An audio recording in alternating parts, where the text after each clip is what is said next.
Hello everybody and welcome. In this video I'm going to show you how to move photos out of Google Photos.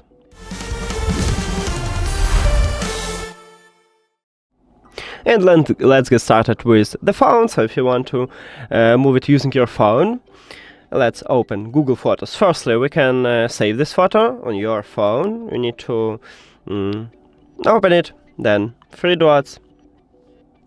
And right here I have delete from this device because I have already this photo at my device.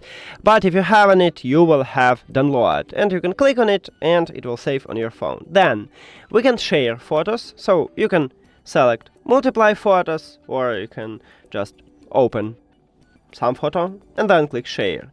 And we can share using different application. We can also send it in Google Photos, but I don't think that you need it. We can print it.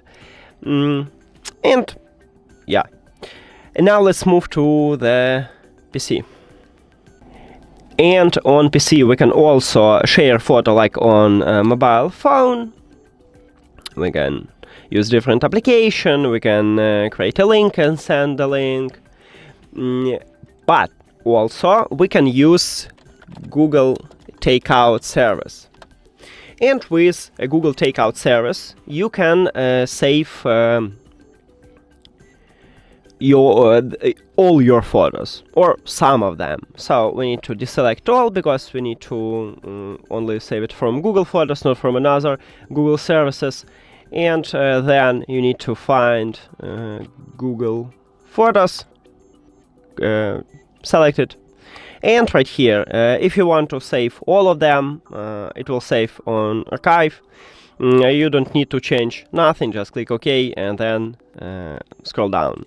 But also you can deselect all and select, let's say, photo from 2021 and 2022 or something else. Next step, then you can send it using Google Drive, Dropbox, OneDrive. So you'll send this application, or using link, it will send the link on the email.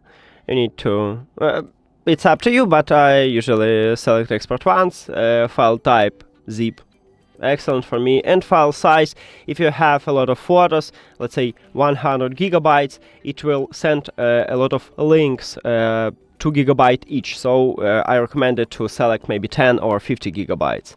Then you create the export and it will send the link to your email if you select the link, and you can click on it. It will save, zip, archive, and you can move this photo anywhere. That's it. Thank you for watching this video. If you found it helpful, please consider subscribing to the channel and leave the like on the video. See you later!